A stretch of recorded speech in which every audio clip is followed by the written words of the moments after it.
అందరికీ నమస్కారం. ఈరోజు మనం 2 ఐటమ్స్ ఉంటే ఎంతో జ్యూసీగా కూల్గా ఉండే ఈ ఐస్ క్రీమ్స్ చాలా ఈజీగా ఇంట్లోనే రెడీ చేసి పెట్టచ్చు.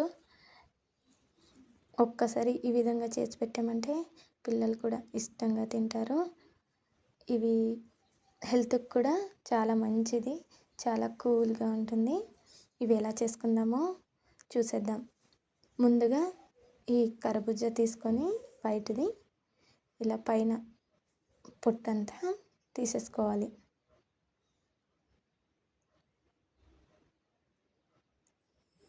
ఇది మొత్తం ఇలా తీసేసుకొని దీన్ని ఇలా మధ్యలోకి 2 భాగాలుగా ఒక ప్లేట్లో పెట్టుకొని కట్ చేసుకోవాలి.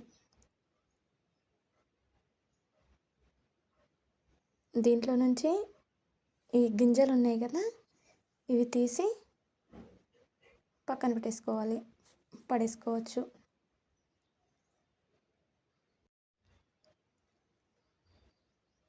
ఇవి ఇలా మొత్తం గింజలు లేకుండా తీసేసుకొని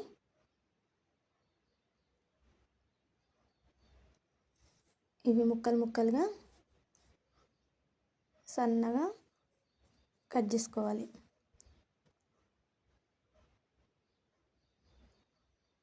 ఇలా పొడుగ్గా కట్ చేసుకొని మళ్ళీ అడ్డంగా చిన్న పీసెస్గా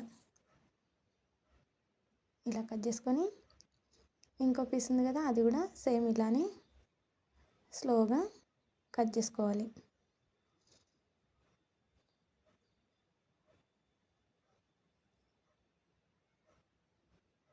ఇలా కట్ చేసుకొని వీటిని ఒక మిక్సీ గిన్నెలోకి వేసుకోవాలి. ఛానల్ ఫస్ట్ టైం చూస్తే సబ్ చేసుకోండి, వీడియో స్కిప్ చేయకుండా చూడండి. అలానే చూస్తే పూర్తిగా అర్థమవుతుంది నేను ఎలా చేశాను అనేది. మీరు ఇంతకుముందు ఎప్పుడైనా ఈ ఫ్రూట్తో ఐస్ క్రీమ్ ట్రై చేశారా? ఒకసారి ట్రై చేయండి, చాలా బాగుంటుంది టేస్ట్ అయితే. మీరు ట్రై చేసామని కామెంట్లో చెప్పండి, లేదంటే ఒకసారి ట్రై చేసి ఎలా ఉందో కూడా కామెంట్లో చెప్పండి.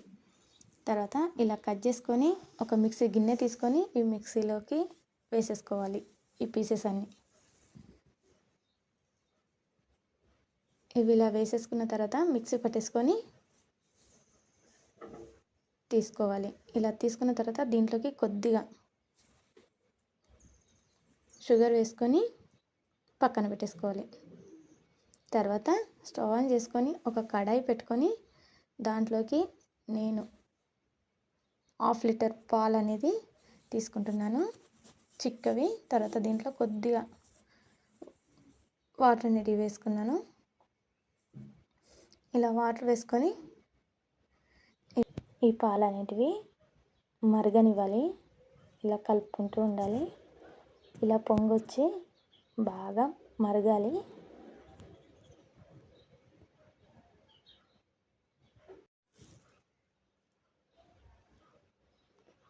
ఇలా పాలు బాగా మరిగి ఇలా దగ్గరకు వచ్చిన తర్వాత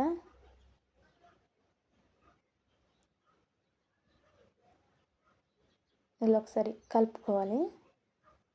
మధ్యలో ఇలా కలిపేసుకొని మళ్ళీ మరగనివ్వాలి. ఇలా పాలన్నిటివి దగ్గరకు వస్తున్నవి వీడియోలో చూస్తే అర్థమవుతుంది కదా, చిక్కబడుతుంది. తర్వాత దీంట్లోకి సన్నగా కట్ చేసి పెట్టుకున్న బాదం దీంట్లో వేసుకోవాలి. ఇలా వేసుకున్న తర్వాత బాగా మరగనివ్వాలి. ఈ బాదం వేసుకున్న తర్వాత పాలు మరిగితే మంచి స్మెల్ అనేటివి వస్తాయి. దీంట్లో కొద్దిగా షుగర్ అనేది వేసుకోవాలి, మరీ ఎక్కువగా వేసుకోవద్దు. నేనైతే ఒక్క 2 స్పూన్స్ వేసుకున్నాను. తర్వాత ఇలా పాలు మొత్తం దగ్గరకు వచ్చినవి చిక్కబడ్డ తర్వాత ఒక గ్లాస్లోకి తీసుకొని ఇలా ఐస్ క్రీమ్ కప్స్ ఉంటాయి కదా, దాంట్లోకి ఇలా సగానికి వేసుకోవాలి. గ్లాసులు ఉంటే గ్లాసులో కూడా వేసుకోవచ్చు. ఇలా నేను ఇక్కడ సగానికి తీసుకున్నాను. ఇలా తీసుకొని ఇవి ఫ్రిడ్జ్లో పెట్టుకోవాలి. కొద్దిగా గట్టి పడేంత వరకు. తర్వాత ఇవి కొంచెం గట్టి పడ్డవి, మా పిల్లలు ఇంకా ఆగట్లేదని నేను తీసేసాను. ఇంకొంచెం గట్టి పడితే బాగుంటుంది. తర్వాత మనము ముందుగా మిక్సీ పట్టి పెట్టుకున్న ఈ కర్బూజా పేస్ట్ తీసి దీంట్లోకి వేసుకోవాలి. ఇది గట్టి పడ్డ తర్వాత ఎందుకు వేసుకోవాలి అంటే, ఈ పాలు ఈ పేస్ట్ అనేది మిక్స్ అయిపోతుంది, ఈ కలర్ఫుల్గా రాదు. అందుకనే గట్టి పడ్డ తర్వాత అయితేనే దేనిది దానికి కలర్గా మిడిల్లోకి 2 కలర్స్లో కనిపిస్తుంది. తర్వాత ఈ కర్బూజా పేస్ట్ మొత్తం అన్నిట్లలోకి ఇలా నిదానంగా వేసుకోవాలి.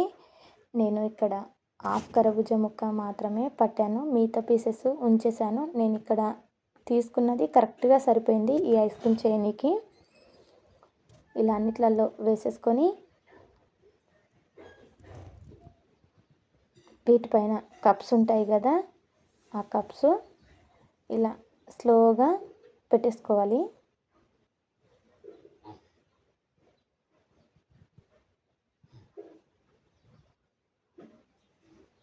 ఇలా అన్నీ పెట్టేసుకున్న తర్వాత 8 గంటలు లేదా ఓవర్ నైట్ ఫ్రిడ్జ్లో పెట్టేసుకోవాలి.